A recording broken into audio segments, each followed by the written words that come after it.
Bonjour à toutes et à tous et bienvenue sur les ondes de puissance maximale à l'écoute de Star Trek pour les nuls, le podcast spécial Entrevue.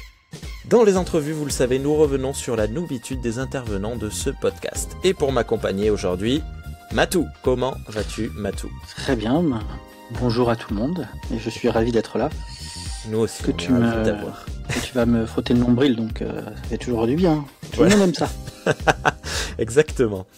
Quant à moi, je suis Rémi et vous écoutez Star Trek pour les nuls.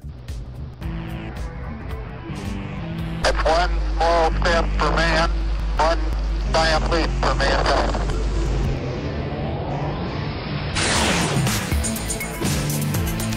Star Trek pour les nuls.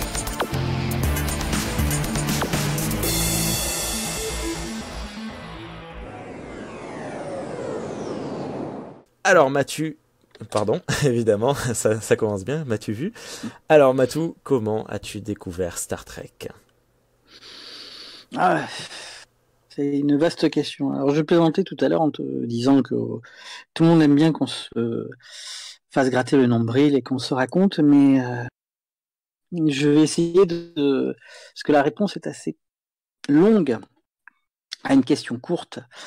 Donc, pour pas être pénible, redondant, j'aimerais la mettre plutôt sous la forme d'un cheminement de vie. C'est-à-dire qu'il n'y a pas une rencontre avec Star Trek, il y a plusieurs rencontres. Quand on sait que c'est 731 épisodes, 13 longs métrages, des BD, des jeux et des romans, je pense qu'il y a matière à ce que chacun trouve là-dedans quelque chose qui l'accroche. Donc répondre à cette question, c'est savoir qu'est-ce qui, moi, m'a accroché là-dedans. Et à travers moi, j'aimerais ce qui peut accrocher des êtres humains dans Star Trek. Parce que tout est affaire de sensibilité, mais je pense que Star Trek nous propose quelque chose qui permet de plaire à bien des sensibilités différentes. Et ça, c'est assez rare dans l'audiovisuel, dans les séries. Et comme j'aime bien comprendre, j'ai essayé de m'interroger pour savoir qu'est-ce qui fait que Star Trek peut plaire à autant de personnes aussi différentes et encore une fois aux sensibilités différentes. Mais bon, d'abord, il faudrait que je me définisse un petit peu. Ça aiderait à ceux qui écoutent et qui se disent qu'est-ce que c'est que cette réponse longue là. On se croirait sur France Culture, bienvenue. Voilà, essayons d'être moins pédant et surtout le problème de France Culture c'est que t'as beau écouter pendant 5 minutes, tu te demandes mais qu'est-ce qu'ils veulent dire exactement. Ou parfois t'as envie de dire mais vous dites avec des mots très compliqués et de longues phrases des choses extrêmement simples, c'est bon. Enfin bon, pas que l'intellectuel soit quelque chose à rejeter, parce que je me définis moi-même comme étant un intellectuel curieux. Ce que j'aime pas, c'est que le savoir est avant tout quelque chose qui pour moi est à partager, à expliquer, et non pas à utiliser comme une coquetterie pour essayer de bien se faire voir ou d'écraser les autres. Donc ça, si tu veux, on touche du doigt deux choses qui sont dans la définition de ce que je suis, c'est que j'ai été élevé par un père qui a beaucoup de principes qui s'appliquent à lui-même, mais qui ne me les a jamais imposés.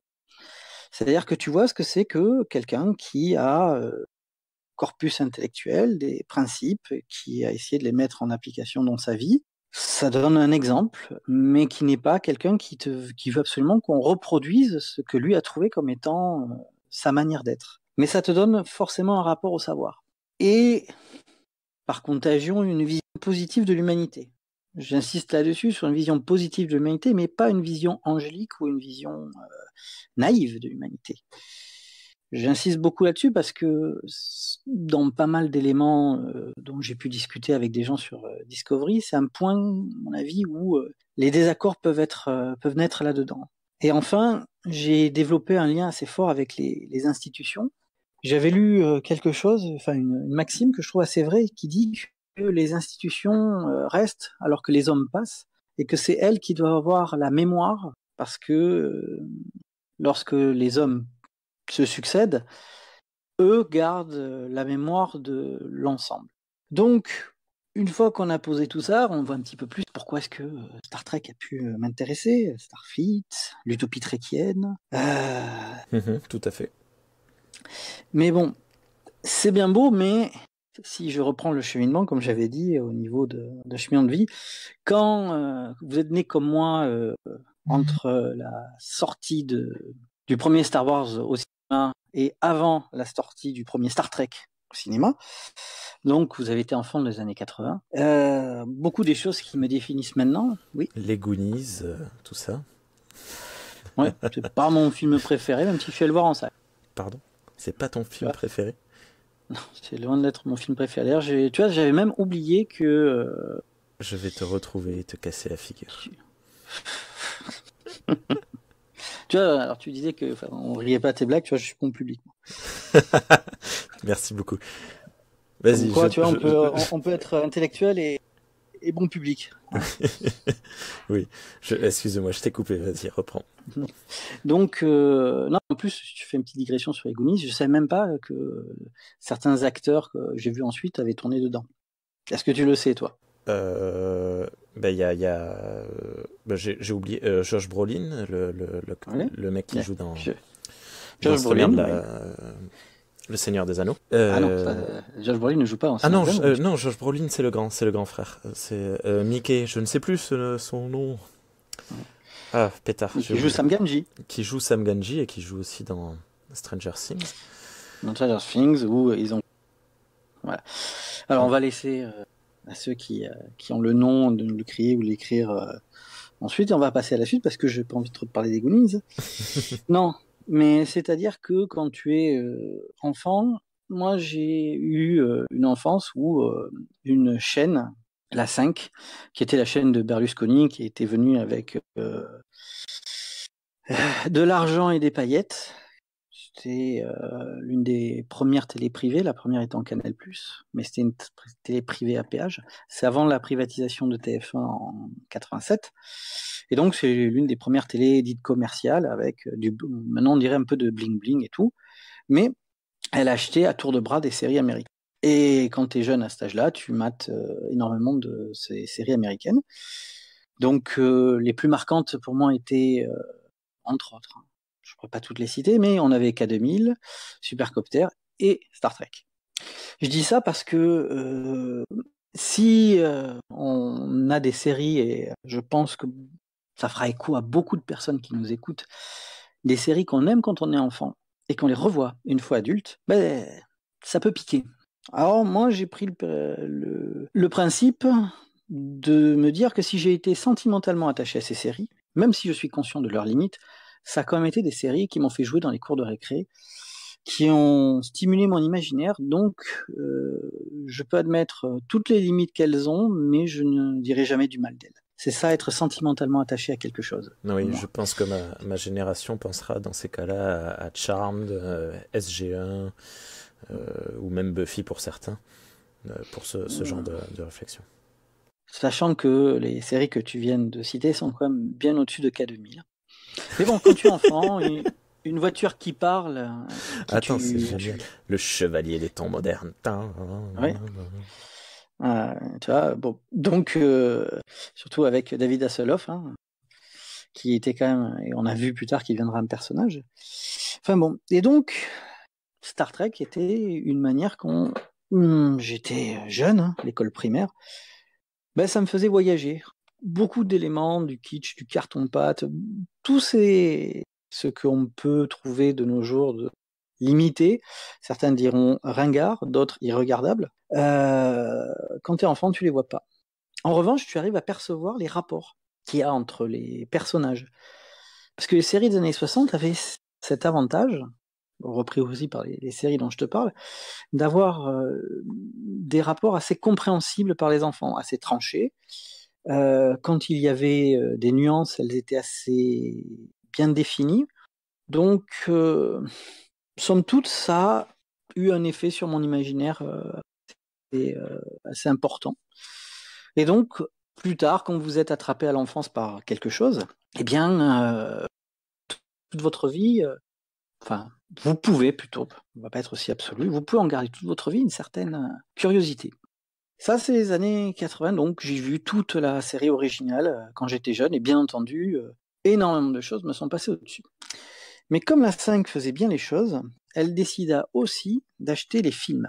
et donc de diffuser les films le soir. Donc on a eu de Star Trek 1 jusqu'à, je pense, Star Trek 3. Le 4 venait de sortir, ils n'ont pas eu la possibilité de l'acheter. Le 5, pareil, vu que ce sont des films qui sont aux alentours de 87.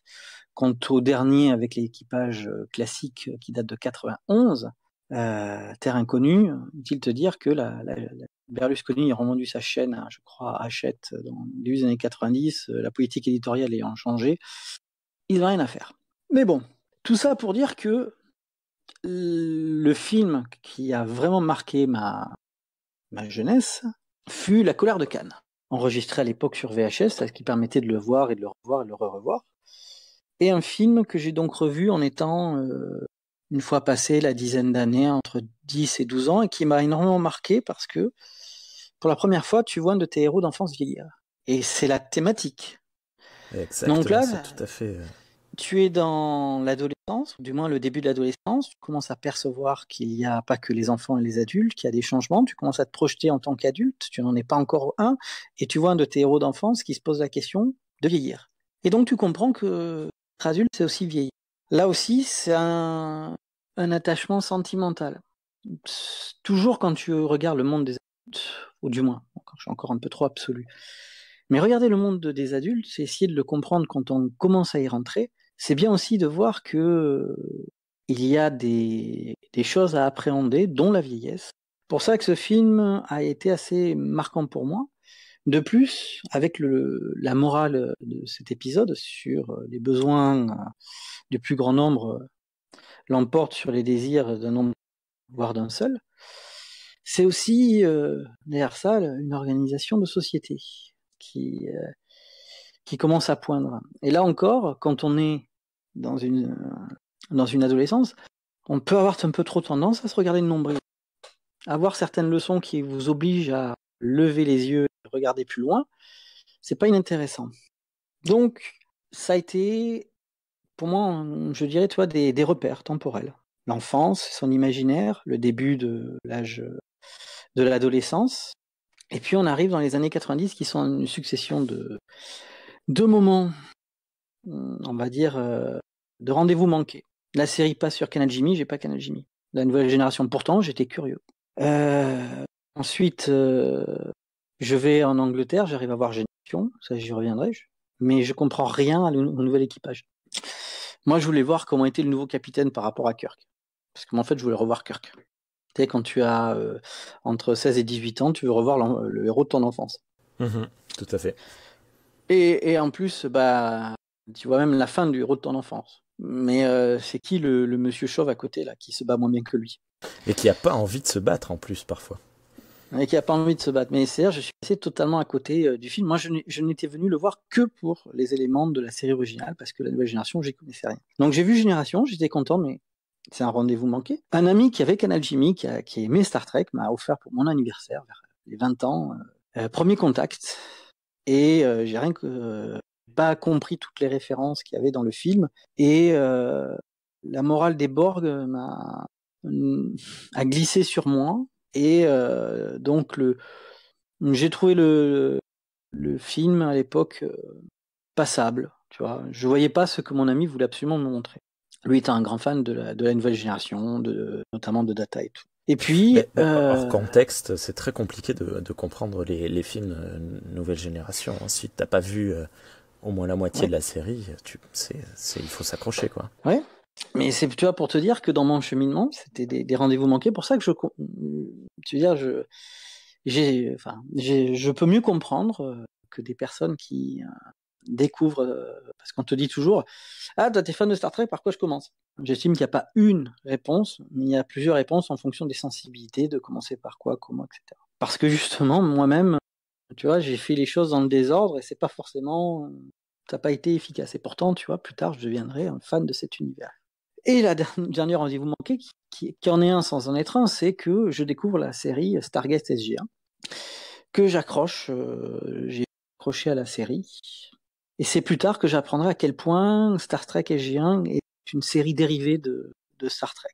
Beaucoup des thèmes, des éléments qui sont dans Star Trek SG1, on voit très bien que ils ont puisé leur inspiration dans Star Trek. Et moi, ne cherche pas à alimenter une guerre entre deux univers, parce que les auteurs de Stargate, que j'aime bien, qui ont d'ailleurs fait d'autres séries intéressantes par ailleurs, ont toujours réclamé cette inspiration. Et pourquoi, par un esprit clanique, s'opposer alors que il y a des liens, comme pour moi deux séries cousines, une troisième maintenant avec.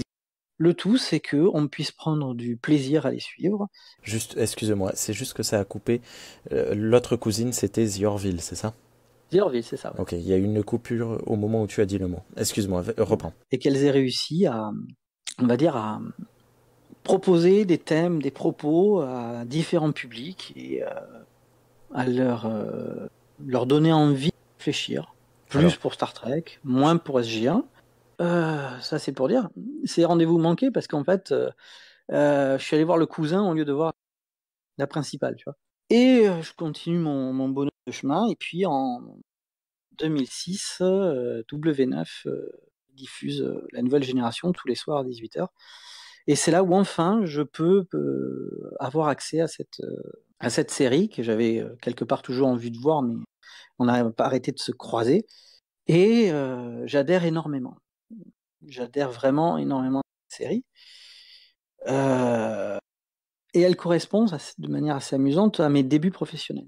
C'est-à-dire qu'en même temps que je commence à apprendre sur le tas mon travail, et c'est pas simple, je suis cette série. Donc il y a un effet à la fois refuge, parce que ça me permet de penser à autre chose, mais aussi des thèmes qui, on va dire, en dehors même de la série, me font réfléchir. Et c'est à partir de là où je rattrape tout mon retard.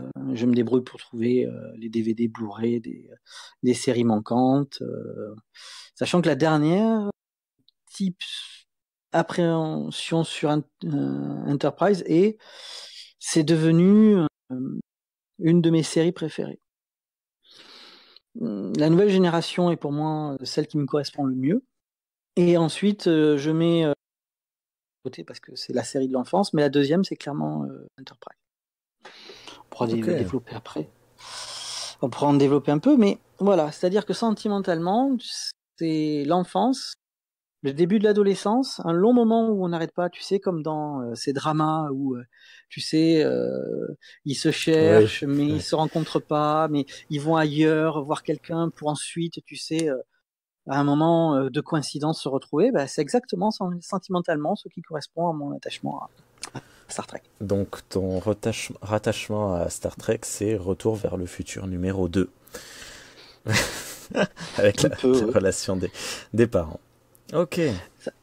Avec un petit élément, parce que c'est quand même important, c'est que je revois Génération après avoir vu tout TNG, et comme je te dis, je suis en plein dans des débuts professionnels qui sont pas simples, et j'ai dû revoir en boucle le début de Génération, dans lequel on revoit ce que c'est qu'une passation de relais, on voit ce que c'est que de commencer dans un métier sans forcément avoir l'expérience.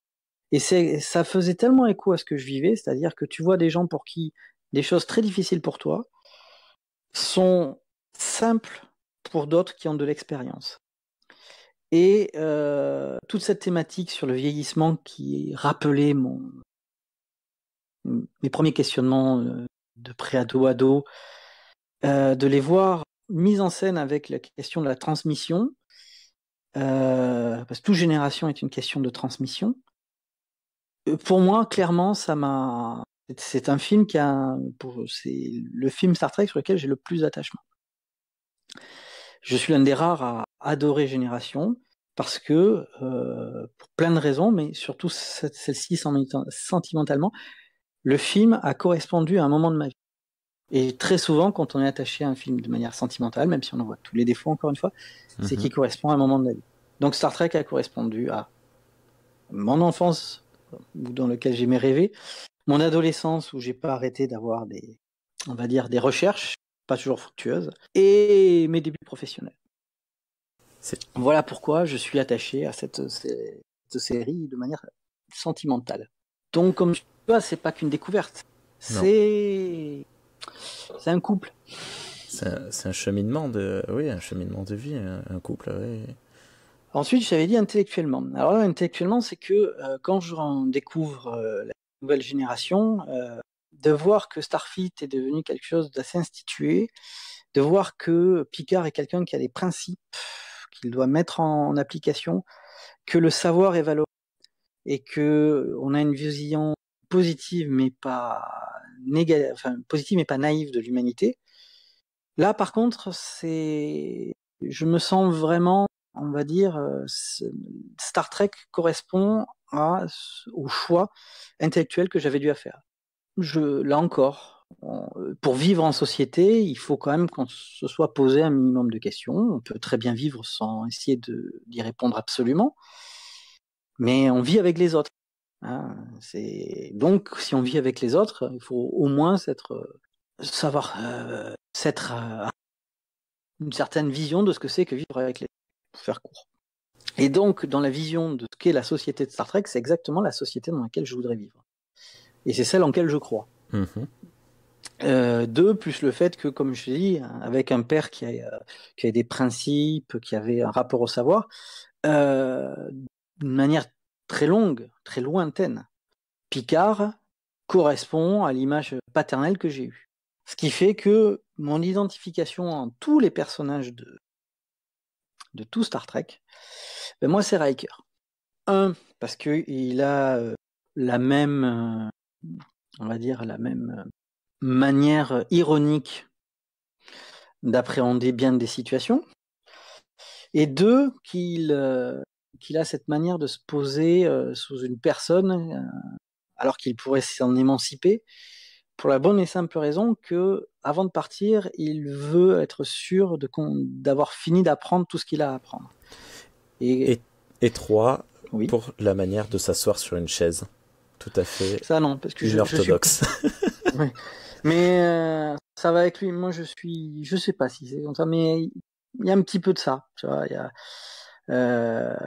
donc, tu imagines bien que identifié à Riker dans bien des choses, dans bien des réactions, ben, tu te trouves intellectuellement proche d'un personnage, dans sa manière d'être, d'appréhender plus dans un univers qui te plaît, bah, c'est sûr. Et c'est l'une des raisons pour laquelle je n'ai pas adhéré à Discovery, c'est que tout ce qui m'a fait venir à Star Trek, et encore une fois, je comprends très bien que cet attachement et ma sensibilité ne soit pas universel et qu'il y en ait d'autres qui soient attachés à d'autres choses, mais je n'ai rien retrouvé de tout ça dans Discovery. Et quand on gratte, je trouve ça assez fort de la part des auteurs d'avoir réussi à garder cette vision positive, d'avoir bien compris ce que sont des institutions, de l'avoir fait vivre pendant tout l'ère de production TNG, Deep Space Nine, Voyager et Enterprise. Même si, par exemple, c'est un ami à qui j'ai fait découvrir la nouvelle génération, qui en est à son 2e run, et qui m'a dit non mais quand même, le problème de la nouvelle génération, c'est que l'équipage il est super, mais dès qu'il y a un officier qui vient d'ailleurs, c'est toujours un connard, c'est toujours un incapable, c'est toujours quelqu'un qui vient mettre le bazar. Et c'est l'une des limites, en effet, c'est que ça, c'est la limite, c'est que si c'est une institution, on doit avoir qu'elle forme des gens. Picard n'est pas une exception. Bon, à chaque fois que Starfleet doit trancher, elle tranche toujours vers Picard. C'est-à-dire que c'est lui qui doit plus incarner les principes de Starfleet. Mais justement, je trouve qu'Enterprise, comme je te disais, mon attachement vient de là, Enterprise n'a pas ses défauts. Parce qu'ils ont réussi à créer avec l'amiral Forrest un vrai personnage positif qui est de rôle de mentor de Archer, capable de le remettre parfois sur les réalités ou sur des principes. Archer étant plus enfantin dans le sens... Et il est candide. Exactement, exactement. Et je trouve que ce personnage d'amiral dans Enterprise est vraiment ce qui manquait à la nouvelle génération. Pas que après Voyager, on est loin de l'institution. C'est intéressant de voir aussi ce que ça donne loin de l'institution et comment, grosso modo, ils ont quand même conservé pas mal de choses. Space Nine, on approfondit cette institution, même si je suis moins fan de la dernière saison, de certains simplismes qui commencent à apparaître. Mais bon.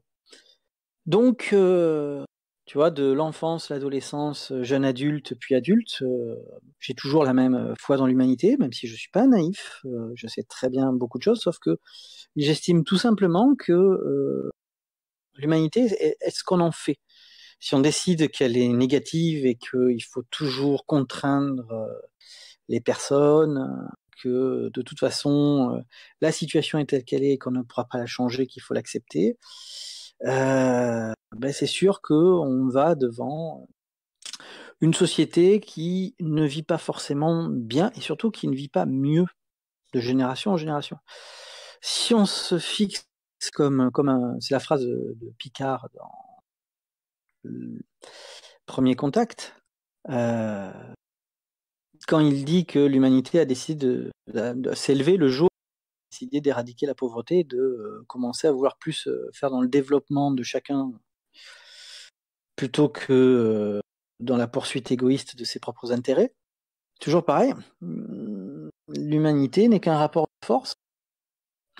Le tout, c'est de savoir vers quoi on veut tendre. Est-ce qu'on veut tendre vers une minorité qui vivra bien sur le dos de tout le monde, ou bien est-ce qu'on veut que tout le monde vive bien?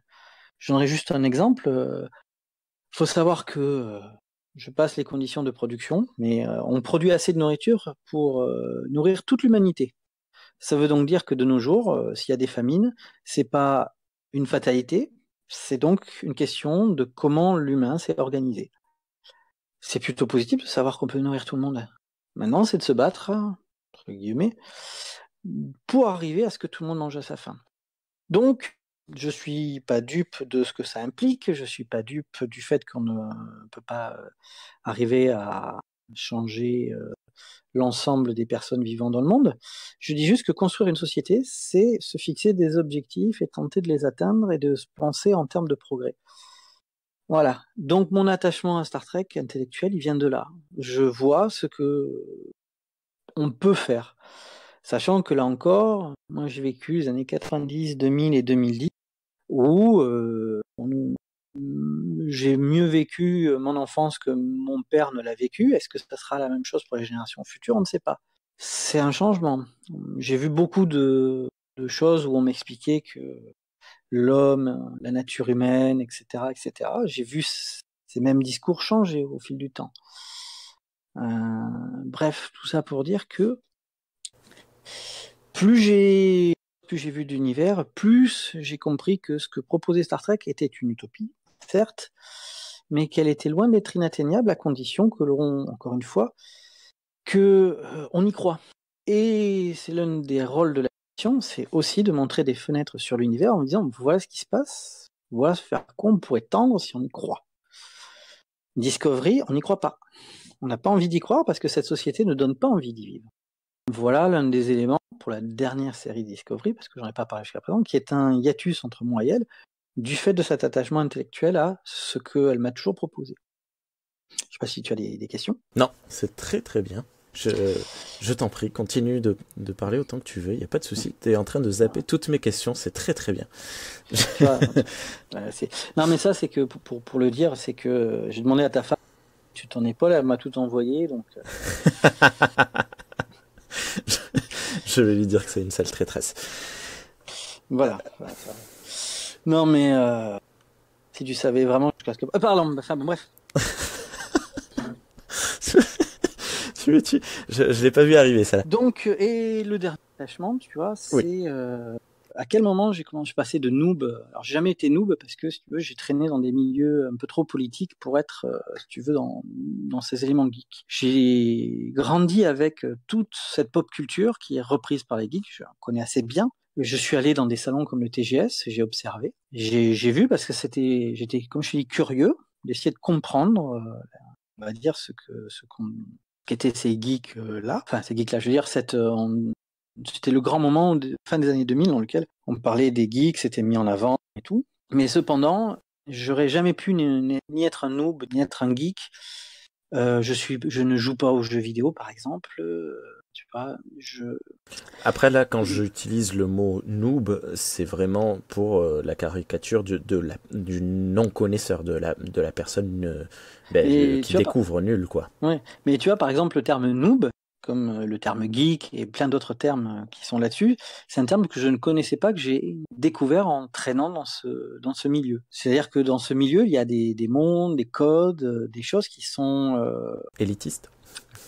Je dirais pas élitiste, mais il faut y aller pour le voir. Tu vois, de la même manière qu'en politique, dans le milieu dans lequel j'ai été, il y a aussi les mêmes choses, tu vois. Mais pour ça que je te dis que dans le côté noob, c'est un terme qui comme tout ce qui est de la définition de ce qui peut être le fan de Star Trek, assez, tu sais, caricatural, tel qu'on a pu en avoir tout plein. Ça me correspond peu. Voilà. Donc, là où j'ai commencé à devenir un peu plus connaisseur, c'est que le forum sur lequel je suis modérateur, Ultime Frontière, ouais, je fais un peu de pub quand même. C'est tout ton droit. Voilà. Mais allez plutôt sur la communauté francophone Star Trek. C'est là que je suis modérateur. Ah, t'es devenu modérateur, je sais pas que t'es devenu modérateur. Oui, mon ami, oui. Ah bah c'est bien. Hein. C'est la rencontre des deux grands blocs. Ouais. Non, mais si tu veux, on a un des modérateurs actuels sur Ultime Frontière qui a été administrateur. Là encore, les querelles de chapelle, moi j'ai connu ça en politique. C'est très facile, tu sais, dans les groupes humains, d'avoir un clan, de vouloir une chapelle, et on va dire de vouloir montrer en quoi on est meilleur, différent des autres, et de faire des querelles qui, quand on cherche un petit peu, n'ont pas tellement de fondement. Pour ça que Unification, dont l'origine était d'unifier de l'ensemble fan de Star Trek, qui est devenu autre chose ensuite. Unification actuellement, la communauté francophone de Star Trek, Ultime Frontière, plein d'autres endroits. Pour moi, c'est des endroits où, si vous êtes fan de Star Trek, allez-y, lisez, jetez-vous, parce que moi, c'est comme ça que j'ai réussi à devenir un peu plus connaisseur. Quand j'ai commencé à écrire et quand j'ai commencé à échanger avec d'autres. Et comme on est assez peu nombreux en tant que fan de Star Trek. La faute pour moi au fait que mes rendez-vous manqués des années 90 l'ont été aussi avec un bon nombre de personnes. Ça fait que c'est en discutant, en confrontant nos sensibilités, que l'on arrive à mieux comprendre ce qu'il y a dans Star Trek. Et comme je te l'ai dit, dans Star Trek, il y a quand même énormément de choses différentes. Il y en a que, moi j'ai des amis, tout le truc sur les institutions et la vision positive, ça leur passe à l'as. En revanche, l'atmosphère d'un SF, le fait d'avoir des vaisseaux spatiaux, de vivre, tout ça, enfin ça leur plaît. Moi j'ai des copains qui ont vu tout la nouvelle génération, qui préfèrent, on va dire, les personnages et l'atmosphère de films de vaisseaux, enfin de séries de vaisseaux. Je parle de séries, on est la passerelle, les quartiers, enfin tu vois, à peu près tout ça, la planète. Ça leur plaît beaucoup plus que tout ce qui est, comme je t'ai dit, l'institution, la vision positive et tout ça. Mais voilà, c'est la force de Star Trek, oui, vas-y.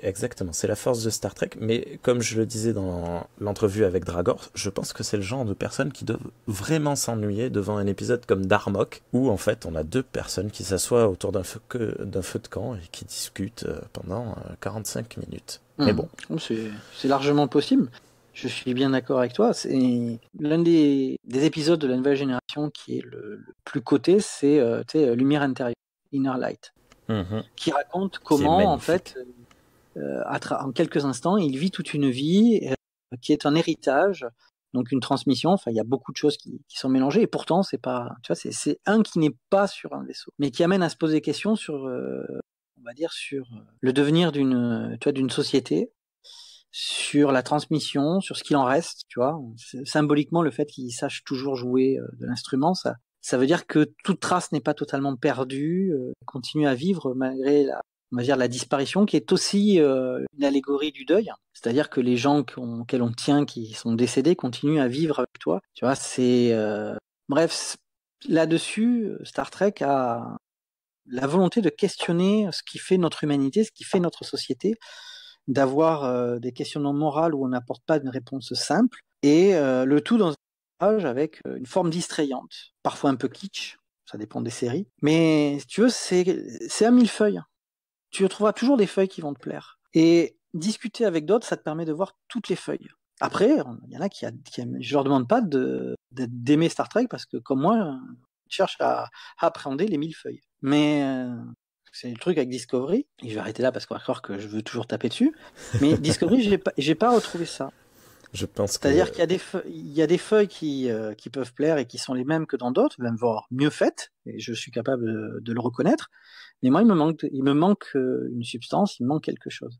Mais comme je dis souvent, j'engage tout le monde à voir quand même Discovery. Je veux dire, elle fait partie du canon, elle est dans l'ensemble. De la même manière que je ne vais pas me taire pour dire ce que j'en pense, je ne vais pas dire à des gens ne la regardez pas. Parce que si vous aimez Star Trek, il faut aussi regarder Discovery, la dernière proposition. C'est ainsi. Encore une fois, tu sais, quand tu as un tout, un univers, je prends tout, les qualités, les défauts, les côtés qui te plaisent moins et les côtés qui te plaisent le plus. Et je trie pas. Parce que quand tu commences à trier, à mon avis, tu perds la vision d'ensemble d'un univers. Et est-ce que tu t'intéresses également à tout ce qui va être livre, comic book, ou seulement les articles vraiment canons comme les films? Alors je vais y revenir, mais tu vois, donc à travers la discussion que j'ai pu avoir, là par exemple, se rencontrer sur un forum, tu rencontres des gens. Et c'est pour ça que j'ai un attachement, parce que Star Trek m'a permis de rencontrer des personnes que j'apprécie beaucoup, tu vois, qui a été aussi l'occasion pour moi avec des amis que je connaissais par ailleurs, tu vois, de leur dire tiens, moi j'aime bien ça, qu'est-ce que t'en penses?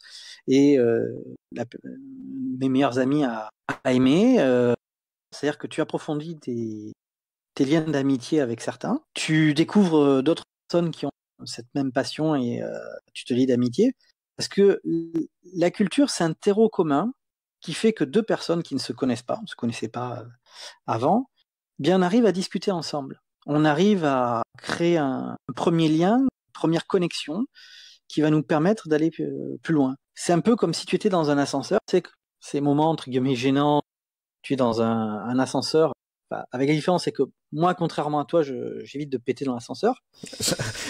Voilà, là, tu lis dans mon esprit, je suis vraiment nul. Donc, non, plus sérieusement, tu sais, quand tu regardes la personne, tu souris.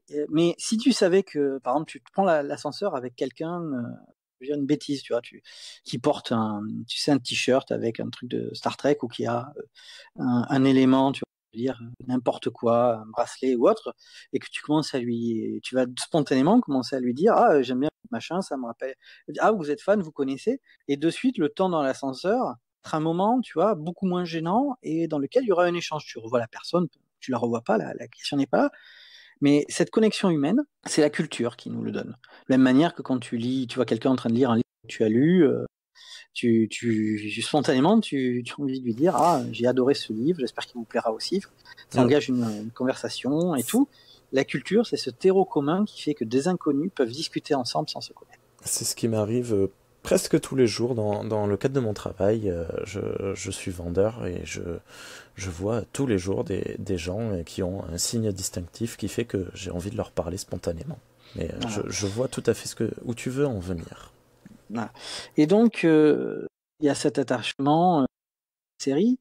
Et comme pour moi, tout ce qui est, entre guillemets, dans Star Trek, du moment que c'est bien fait, ça peut m'intéresser. Après, c'est une question de temps. J'ai lu quelques BD. Par exemple, quand je suis allé à Londres, je suis allé dans une célèbre boutique où il y a énormément de comics et tout.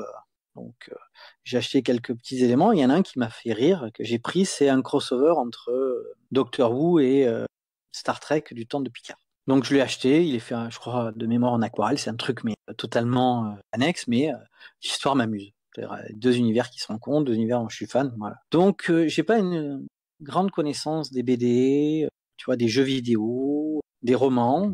Je sais que Peter David, qui est un auteur de comics que j'aime beaucoup, a écrit des romans, notamment sur, je me rappelle plus le nom du vaisseau de Riker et c'est le Troy. Titan. Ah ben non, c'est pas le Titan. Comment ? Je crois que c'est le Titan. Non, le Titan, c'est là où ils vivent. En fait, c'est sur Titan, aux alentours de Saturne. Pour te dire, c'est juste que tu vois que j'avais vu ça quand j'étais allé là-bas. Manque de temps. Mais du moment que dire c'est intéressant, moi j'hésite pas à le lire, à trouver des trucs qui peuvent me plaire et tout. Encore une fois, pas on va dire, de choses dans lesquelles on pourrait être sectaire. Il n'y a que les films, il n'y a que les séries, les films, le reste, c'est secondaire et tout. Voilà. Après, encore une fois, une question de temps. J'ai déjà pas mal de lectures, tu vois, par ailleurs. Ensuite, je suis pas un connaisseur, mais je pense pas qu'ils aient été traduits en français. Tu vois, il y a plusieurs éléments qui font que, bon, il y a des choses un peu moins accessibles. Mais si j'ai 1 heure à tuer et que on va dire, tu sais, dans une salle d'attente qui a des BD Star Trek que je connais pas, je vais m'empresser de les lire. D'accord. Voilà. Oui, c'est tout à fait normal. Donc, je reprends un petit peu ce qu'on avait dit, tu vois. Moi, après, le seul lien que j'ai avec la communauté, c'est ce lien fraternel, étant modérateur sur un site et tu vois, en ayant des liens avec d'autres. Je fais pas de convention. J'ai pas cette âme, tu vois, du fan qui se costume, qui va voir ses acteurs, avoir des photos avec. On va dire, c'est pas quelque chose qui m'est familier ou qui est dans ma nature, dans ma personnalité. J'ai vu beaucoup de personnes le faire, j'ai rien contre. J'ai pas de jugement là-dessus, mais voilà. Et je suis aussi investi dans d'autres structures, ce qui fait que je m'investis peu dans des structures qui sont des structures, tu vois, d'univers imaginaire. Si j'avais 2 ou 3 vies, ouais, ça m'intéresserait bien d'essayer de rentrer dans ce genre de structure, les aider à les faire vivre et tout. Le temps, les journées n'ont que 24 heures, tu sais bien ce que ça en est. Hein. Et encore, là tu sais, moi j'ai des amis qui m'ont dit, avant, j'avais un enfant, et maintenant, j'en ai 2. Et je me disais qu'avant, j'avais vraiment du temps. Ouais, je te répondrai l'année prochaine, dans 6 mois. Je voudrais quand même juste rebondir sur ce que tu viens de nous raconter, parce que... L'ascenseur ? Non, sur les communautés et ta participation à ces communautés, qu'est-ce qui en fait t'a poussé à venir t'inscrire notamment sur Ultime Frontière? Peut-être que tu t'es inscrit sur d'autres forums. Qu'est-ce qui t'a donné ce besoin de venir contacter les autres communautés? Tu aurais pu rester avec tes amis personnels.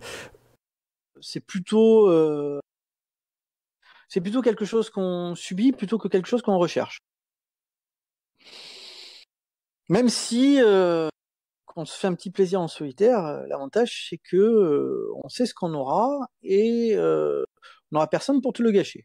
Sur cette allégorie-là que tout le monde aura compris, hein, ce qui m'a poussé sur Ultime Frontier, c'est que je vois une discussion et j'ai envie d'y participer.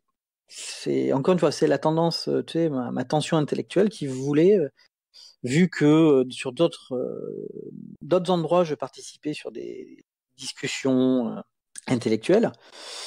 Mais quand je dis intellectuel, c'est juste une manière de réfléchir sur quelque chose. J'étais par exemple sur des forums de foot. Tu vois, c'est comment aborder les questions liées à la baballe, tu vois, qu'on tape avec le pied. Autre chose que ce qui nous était proposé sur l'ensemble. Donc, si tu fais ça sur le foot, pourquoi est-ce que tu vas pas intervenir sur Star Trek ? Oui, d'autant plus. C'est vraiment une question vraiment simple curiosité. Il y a du monde qui est intéressé de la même manière que toi par le foot sur les forums, du moins? Parce que bon, on se moquait de France Culture tout à l'heure, mais je sais que très souvent ils en parlent et ils ont une analyse très intéressante de tout ça. Mais est-ce que sur ce genre de communauté, tu as eu des réponses, des répondants? Oui, tu as les cahiers du foot, c'est le plus connu. Tu as SoFoot qui est pas exactement un cahier du foot, mais qui en est dérivé. Il faut savoir que moi je définis ma génération, là, celle dont je t'ai parlé là. Enfant des années 80, on fait notre adolescence, on devient adulte dans les années 90. J'appelle ça des enfants de la dérision. Pour situer, celui qui parle de la dérision, c'est Éric Zemmour, qui explique que dans les années 80-90 est monté au créneau, notamment par ce qu'était Canal+ à l'époque, un esprit de dérision qui a sapé l'ensemble des structures morales de la société et qui a donc préparé la suite, celle où on va dire, on a pu voir une starification de personnes qui n'avaient ni intelligence ni talent pour l'être. Voilà, je participe pas du tout à cette analyse, mais c'est assez vrai que j'ai été baigné dans cette période-là dans cet esprit de dérision, qui est en fait de se moquer des places fortes, des dominations intellectuelles, pour bien voir si elles méritent la place qu'on leur accorde. D'où ça me gêne pas, alors que j'adore Star Trek, de me moquer de Star Trek. Par exemple, avec le meilleur ami dont je te parle, on se marre à chaque fois que Patrick Stewart s'assoit et tire sur son uniforme. La manœuvre Picard. La manœuvre Picard. Je comprends pas. Byron aussi trouve ça ridicule, mais je trouve ça génial. Je trouve que c'est un détail qui rajoute tellement de réalisme. C'est comme lorsqu'on regarde la série Scrubs, quand on voit le Dr Cox se frotter le bout du nez. C'est un tic qui donne de la crédibilité au personnage. J'adore ça. Moi, ça me fait pas du tout rire. Mais nous, ça nous fait marrer parce qu'on voit que... putain, mais... Alors déjà, dans la... c'était en pyjama intégral, donc ils le faisaient pas. Puis après, c'était pas confortable, donc ils ont changé. Et comme il dit, ils peuvent pas pas faire des uniformes. De la même manière que le même pote, qui a la même génération que moi, me dit que, tu sais, dans Enterprise, ils ont des uniformes de pompistes. T'as l'impression que, il va te dire, c'est les pompistes des années 50, 60, il te demande s'il faut faire le plein de ton vaisseau spatial. Je vous en mets combien? Je vous en mets combien? Tu vois, tu vois, mais c'est-à-dire, on a la possibilité d'arriver à se moquer, et les cahiers du foot, avec pas mal de choses sur les lucarnes ou autres, le font très bien. Et j'en ai développé que tu peux aimer une chose et t'en moquer. Il faut, moi, ce que j'ai réussi de l'âge où j'en suis, c'est se moquer d'une chose et réfléchir sur une chose sont les deux manières de vraiment bien l'appréhender. Voilà. Encore une fois, comme je dis, le côté piquant de Riker, j'ai toujours trouvé, en plus, qui vient de Jonathan Frakes. Tu vois, il y a cet épisode où Picard est obligé de prendre des vacances.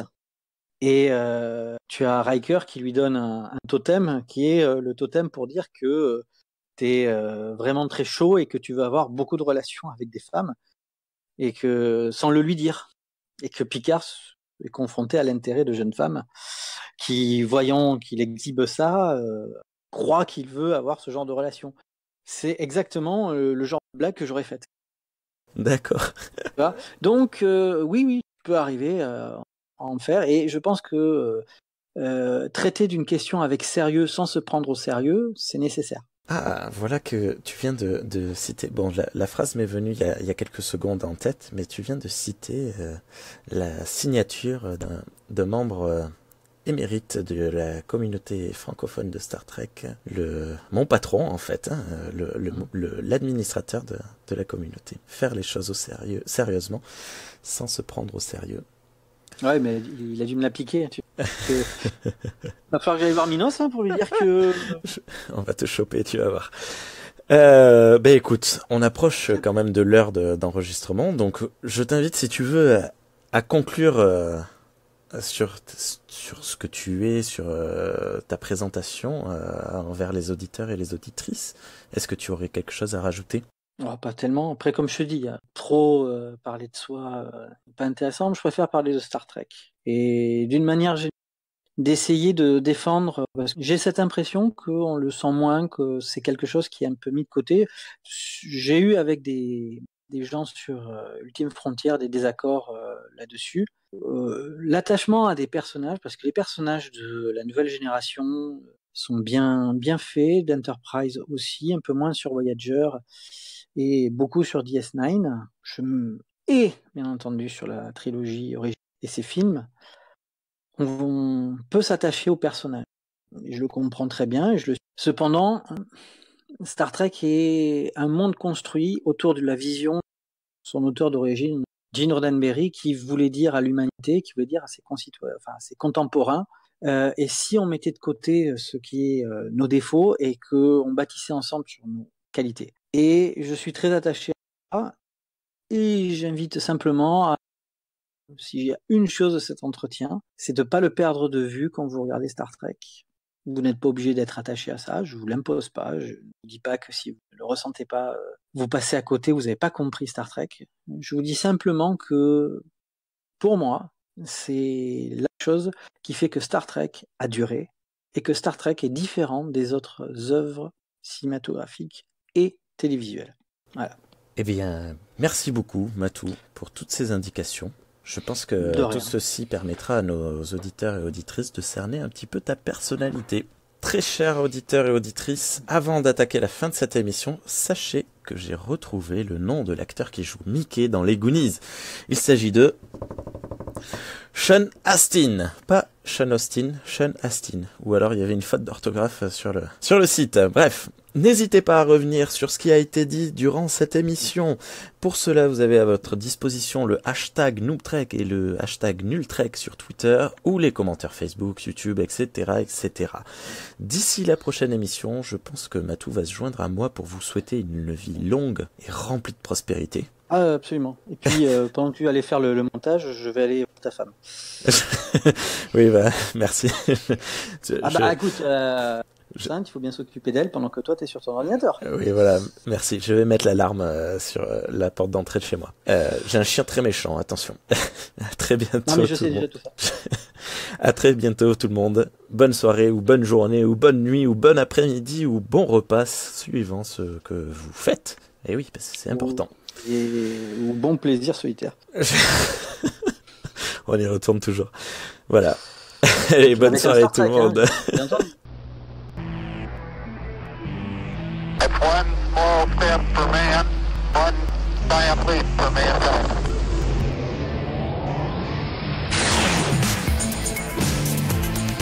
Star Trek pour les nuls.